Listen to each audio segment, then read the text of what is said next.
चलिए तो देख लेते हैं 320। 320 में क्या है? Compoundable of offences. ठीक है, देखो एक क्वेश्चन आता है, क्या आता है कि कंपाउंडेबल ऑफ ऑफेंसेस कहाँ पे दिया हुआ है? 320।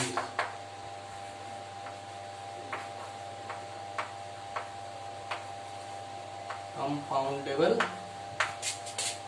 ऑफेंसेस। देखो एक क्वेश्चन आता है, ध्यान से एकदम कान खोल के सुनिएगा।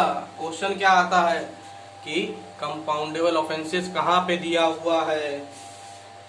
शेड्यूल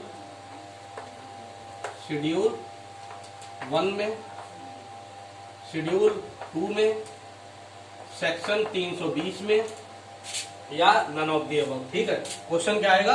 कंपाउंडेबल ऑफेंसेस कहाँ पे दिया हुआ है। और मैं आज आपको बता दे रहा हूँ 90% स्टूडेंट शेड्यूल 1 टिक मार के आ जाते हैं। ठीक है, सीधा सा क्वेश्चन आता है, सीधा सा एकदम, कि कंपाउंडेबल ऑफेंसेस कहाँ पे दिया हुआ है, या लिस्ट ऑफ कंपाउंडेबल ऑफेंसेस कहाँ पे दिया हुआ है, और आदमी टिक क्या मार के आ जाता है? शेड्यूल 1। बाद में आके अपना माथा पीटता है कि यार सर हमें तो पता था 320 में दिया हुआ है, विशाल भाई पता नहीं कैसे गलत हो गया। भाई ऐसी गलती यकीन नहीं मानेंगे आप, समझे कि नहीं? आपको ध्यान से मैं समझा रहा हूँ, ध्यान दिमाग खोल के सुनिए, कान खोल के सुनिए। क्या कि कंपाउंडेबल ऑफ ऑफेंसेस 320 में दिया, एक ही सेक्शन है 320, उसी में ही दिया हुआ है। ठीक है, पहले ये समझिए कहाँ दिया हुआ है, आगे चीज अभी मैं सब बता दूंगा। 90% लोग पता नहीं कैसे गलत, वो क्या मतलब एक्चुअली में वो पढ़ते हैं कंपाउंडेबल ऑफेंसेस, दिमाग में उनके आता है कॉग्निजेबल, कि कॉग्निजेबल ऑफेंस कहाँ पे दिए हुए हैं। ठीक है, तुरंत ही अरे कॉग्निजेबल ऑफेंस वो तो शेड्यूल 1 में है, टिक मार देते हैं। ठीक है, लेकिन वो कॉग्निजेबल नहीं, कंपाउंडेबल ऑफेंसेस पूछा जाता है, हर बार ऐसे ही होता है, और बच्चे पता नहीं कि शेड्यूल 1 मार के आते हैं, सेक्शन 320। तो ऑब्जेक्टिव टाइप सॉल्व करते समय, ठीक है, या एग्जाम में बैठे हो तब, तो ध्यान से पढ़िएगा कि उसने क्या पूछा है। कंपाउंडेबल ऑफेंसेस पूछा है तो 320 में है, कॉग्निजेबल ऑफेंस पूछा है तो शेड्यूल 1 में है। सिंपल सी बात है कि नहीं है? आप यकीन नहीं मान रहे होंगे, लेकिन पता नहीं लोग कैसे गलती करके आते हैं, यही गलती करके आते हैं। ठीक है, चलिए अब पढ़ते हैं क्या है कंपाउंडेबल ऑफेंसेस। कंपाउंडेबल ऑफेंसेस क्या है दोस्त? कंपाउंडेबल ऑफेंसेस है कि वो ऑफेंसेस जिसमें सेटलमेंट आउटसाइड द कोर्ट हो सकता हो। समझे कि नहीं? कि पार्टीज जो है आपस में सेटलमेंट कर लें, पार्टी जो है आपस में सेटलमेंट कर लें। कैसे? आउटसाइड द कोर्ट, चाहे with permission of the court या without permission of the court. समझे कि नहीं? कंपाउंडेबल ऑफेंसेस कौन से होते हैं? वो सारे ऑफेंसेस जिसमें पार्टीज आपस में सेटलमेंट कर सकती हैं, कंप्रोमाइज कर सकती हैं। समझे कि नहीं? कि दोनों आपस में कंप्रोमाइज के लिए रहे। मान लो कि मैंने किसी को ऐसे ही गुस्से में थप्पड़ मार दिया, हर्ट हो गया उसे, उसने मेरे ऊपर केस किया। ठीक है, किसमें? 323 में, 323 में, वेरी गुड, 323 आईपीसी के, उसने मेरे ऊपर केस कर दिया। तो 323 तो कंपाउंडेबल ऑफेंसेस है without the permission of the court. ठीक है, मैंने उससे कहा देखो भाई अब जो हो गया सो हो गया, मैं तुम्हें 10,000 रुपए कंपनसेशन के तौर पे दे रहा हूँ, तुम कंप्रोमाइज कर लो।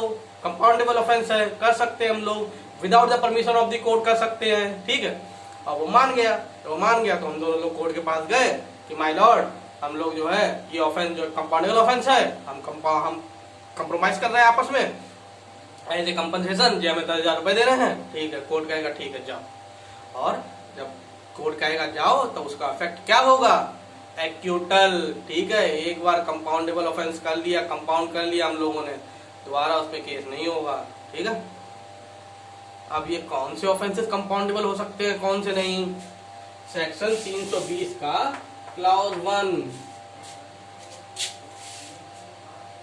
हेडिंग है इसकी कंपाउंडिंग ऑफ ऑफेंसेस। ठीक है, कंपाउंडेबल ऑफेंसेस, कोई दिक्कत नहीं है। ठीक है, हेडिंग है 320 का सबसेक्शन 1, ये बताता है वो सारे ऑफेंसेस वो सारे ऑफेंसेस जो कंपाउंडेबल है without the permission of the court, without the permission of the court.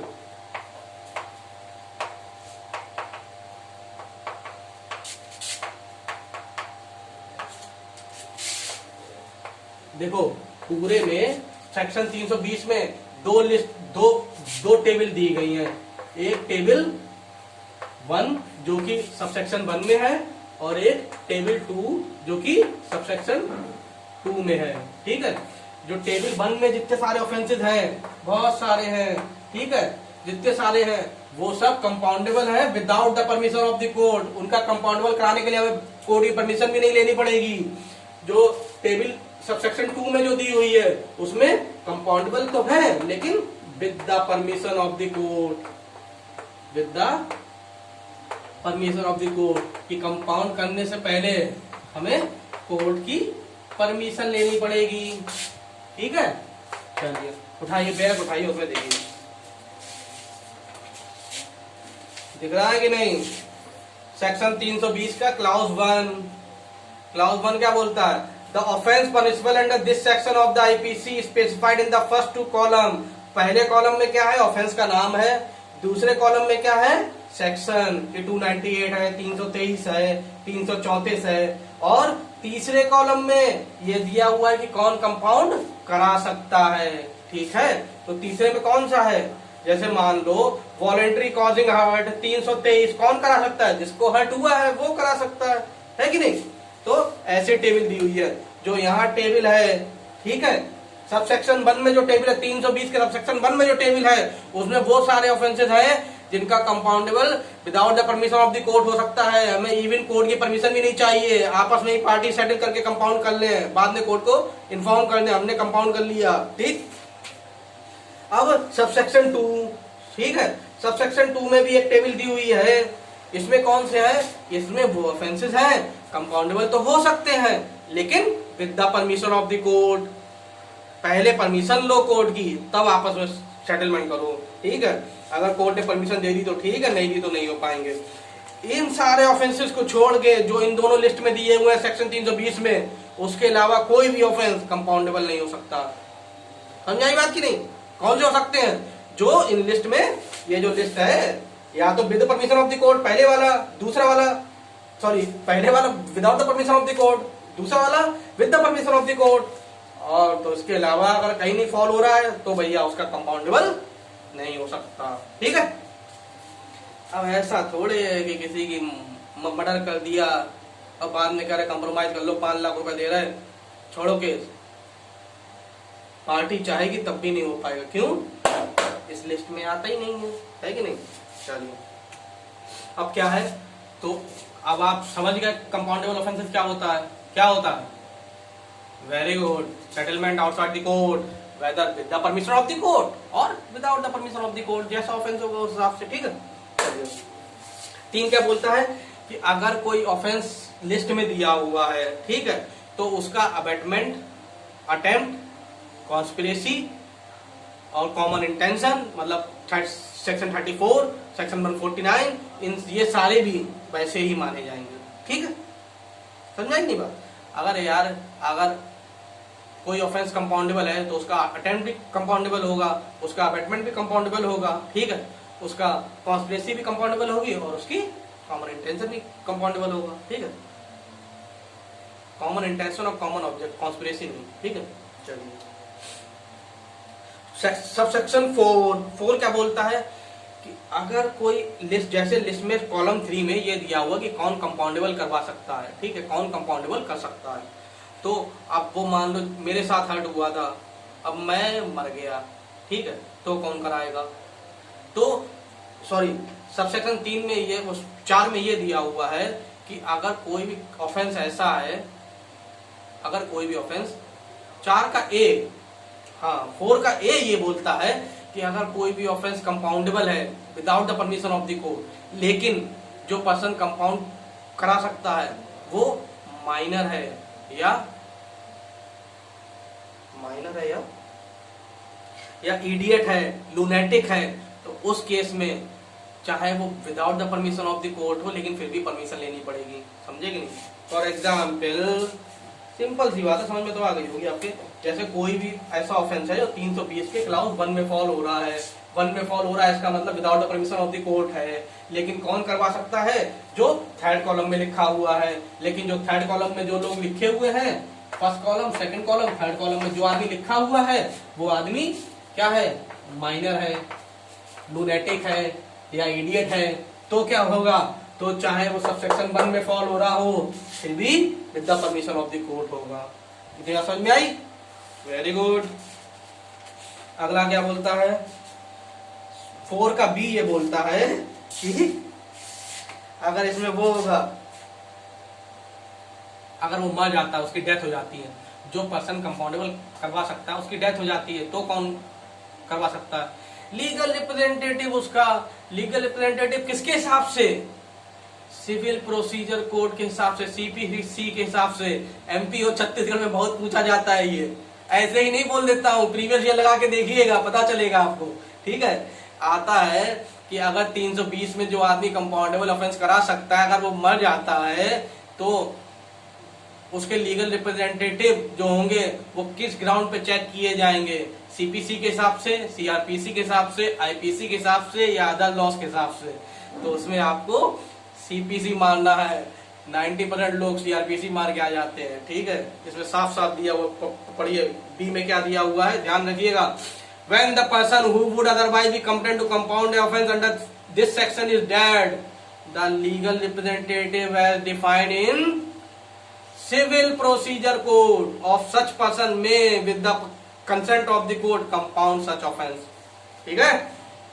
चलिए, अब क्या है, अब इसमें एक बात और दी हुई है, सबसेक्शन 4 क्या बोलता है कि अगर किसी को कन्विक्ट हो गया, कब तक ये करवा सकते हो, कंपाउंडेबल ऑफेंसेस कब तक हो सकता है। सबसेक्शन 5 ये बोलता है कि अगर कन्विक्शन हो गया है, ठीक है, अब कन्विक्शन हो गया, पहले तो मैंने वो नहीं लिया, कंपाउंडेबल ऑफेंस था लेकिन मैंने नहीं करवाया कंपाउंड, हमने कोई बात नहीं, हम केस लड़ेंगे।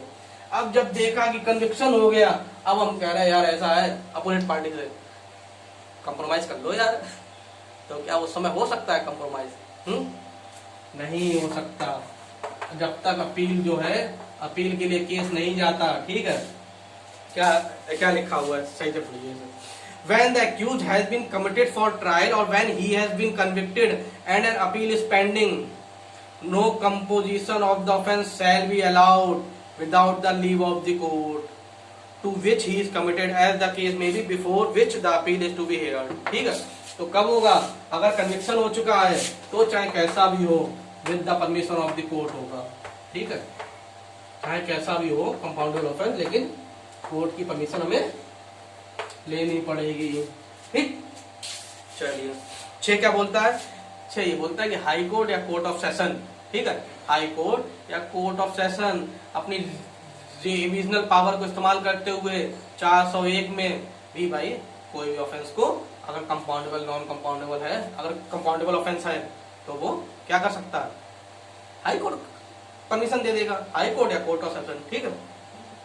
चलिए, 7, no offence shall be compounded if the accuse is by reason of previous conviction. अगर उसे मान लो कि पहले मैंने हर्ट किया, ठीक है, उसके बाद में मैंने दोबारा उसे उस समय तो आपस में कंप्रोमाइज हो गया, बाद में हर्ट किया, बाद में मैं फिर से कंप्रोमाइज करना चाहता हूं, तो क्या हो जाएगा, अगर उसकी कोई भी ऐसा ऑफेंस किया है जिसका प्रीवियस कन्विक्शन की वजह से उसका ऑफेंस बढ़ सकता है, तो उसका कंपाउंडेबल नहीं हो पाएगा। फिर चाहे वो लिस्ट 1 या सेकंड में किसी में फॉल हो रहा हो, टेबल 1 या टेबल 2 में फॉल हो रहा हो, उससे कोई फर्क नहीं पड़ता, अगर प्रीवियस कन्विक्शन की वजह से आपकी पनिशमेंट एनहेंस हो रही है, बढ़ रही है, तो कंपाउंडेबल ऑफेंस नहीं हो पाएगा, ठीक है। 8 ये बोलता है कि जो इसमें जो कंपोजिशन होगा, ठीक है, कंपोजिशन होगा तो उसका इफेक्ट क्या होगा, एक्यूटल का होगा, क्या होगा, एक्यूटल। एक्यूटल का होता है तो क्या होता है उसका, अरे भाई सेक्शन 300 हमने इतने अच्छे से पढ़ाया था, आपने पढ़ा था कि नहीं पढ़ा था, एक्यूटल होगा तो इसमें क्या अप्लाई हो जाएगा, सेक्शन 300 अप्लाई हो जाएगा, तो इसका मतलब क्या होगा, डबल जेओपार्डी लग जाएगा, डबल जेओपार्डी लग जाएगा तो इसका मतलब क्या होगा, दोबारा ट्रायल नहीं हो सकता उसका, ठीक है। सब सेक्शन 9 इसका बोलता है no offence shall be compounded except as provided by this section. केवल इस सेक्शन में जो दिए हुए हैं उन्हीं ऑफेंस का ही कंपाउंडेबल हो सकता है, वही ऑफेंसेस कंपाउंडेबल ऑफेंस कहे जाएंगे, उसके अलावा किसी भी ऑफेंस का आप कंपाउंडेबल नहीं बोल सकते, ना आप सेटलमेंट आउटसाइड द कोर्ट आप कर सकते हो। ठीक, बस इतना ही है इसमें, और आगे सेक्शन हम लोग नेक्स्ट लेक्चर में देखेंगे। ठीक है, थैंक यू।